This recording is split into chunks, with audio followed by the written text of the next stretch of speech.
Bueno, ya estamos con el economista Gabriel Celpo para analizar la situación y las perspectivas de la economía argentina. ¿Qué tal, Gabriel? ¿Cómo andás? ¿Qué tal? Muy bien, un placer estar acá. Gracias por estar. Por Justamente estamos terminando, ¿no? Un año sumamente turbulento, en forma más calma.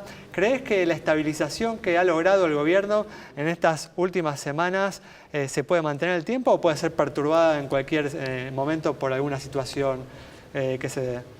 Sí, poder puede llegar a volver a ser perturbada, podemos volver a perder esta calma. Ha pasado en tiempos, en otros momentos de este mismo gobierno, cuando creyó que tenía controlada la situación, relajó un poquito las medidas que venía tomando hace el momento y la verdad que dieron un paso en falso y en ese sentido perdimos esa estabilización. No hace tanto, miremos lo que pasaba quizás en julio y parte de agosto, habían logrado cierta calma, dejaron de vender dólares todos los días en el mercado, que había logrado cierta calma, mientras todavía no habían arreglado con el FMI, y eso les generó que dieran un paso en falso en un momento que todavía estaba complicado, ¿no? Parece un poco más sólida igual esta Exacto, estabilización que no se ha solamente logrado, ¿no? eso, sino que uno escucha al presidente del Banco Central y no, incluso a todo el Banco Central, y no deja de dar la sensación de que va mucho más prudente, con mucho más calma, intentando de no cometer ese error. O también puedes verlo como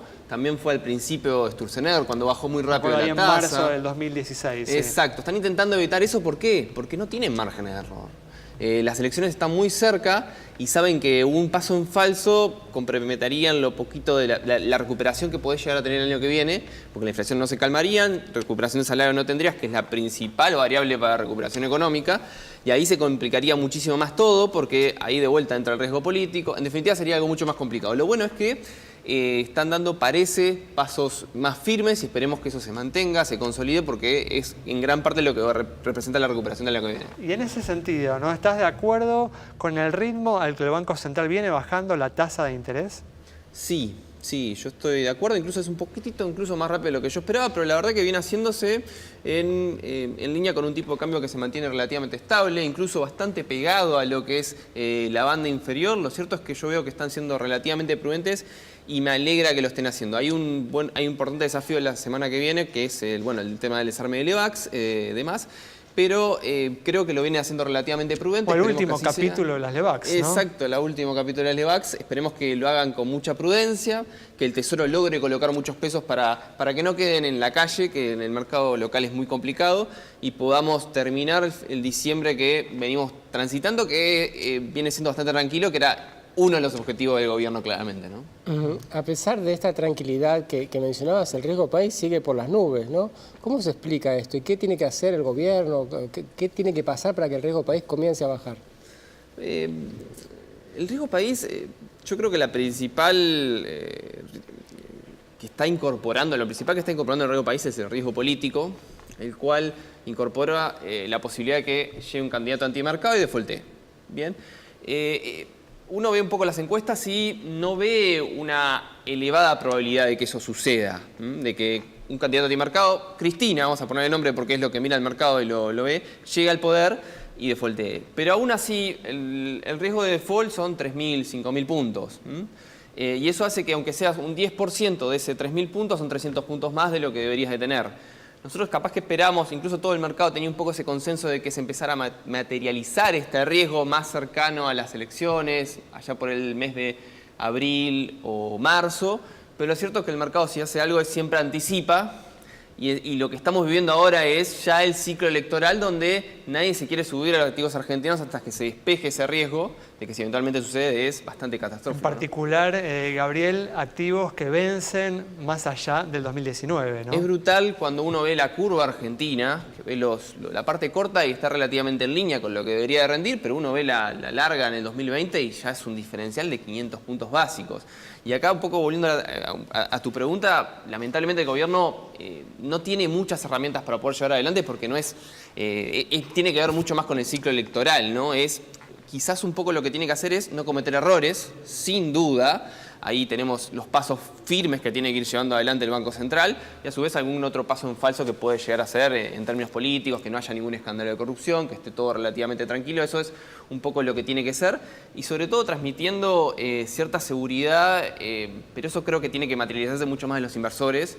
de que entiendan que realmente Argentina viene con un proceso en el cual ya van varias elecciones, las cuales viene descartando a candidatos populistas. Los candidatos populistas perdieron en 2013, en 2015, en 2017. Bueno, vendría a ser capaz que el momento del cual se repita. Digamos, es la mayor de las probabilidades. Mientras se pueda materializar eso y de alguna forma el gobierno pueda llegar a plantearlo así, yo creo que ahí puede empezar a mejorar un poco la situación del riesgo país, ¿no? ¿Y por qué el gobierno le tiene tanto miedo a Cristina? Si Cristina pagó los bonos durante los 12 años de mandato del kirchnerismo, religiosamente pagó cada vencimiento, salvo cuando fue el problema de los holdouts, los fondos buitres, ¿no? Pero que fue un episodio muy puntual y muy cortito, pero después no hubo default en todo el kirchnerismo, que yo recuerde. Sí, el tema es que tuvieron la posibilidad de negociar varias veces y no quisieron. Y no lo hicieron medio por cierta idiosincrasia misma del propio partido. Y lo cierto es que yo veo a ver, pasó quizás con AMLO hace poco, donde AMLO prometió que iba a hacer reformas pro mercado y demás, metió un ministro de Economía que era bastante liberal. El tema es que a la primera de cambio todo el mundo empieza a desconfiar porque está en su genética eventualmente, digamos, de lo que representan en sí, ir por ese camino. Y el mercado no quiere tomar el riesgo de un posible default. El posible default es no cobrás. Y eso es claramente un riesgo que nadie quiere tomar. Yo creo que tiene más que ver por el hecho de lo fuerte que es ese castigo, más por el hecho de lo que se llega a materializar, ¿no?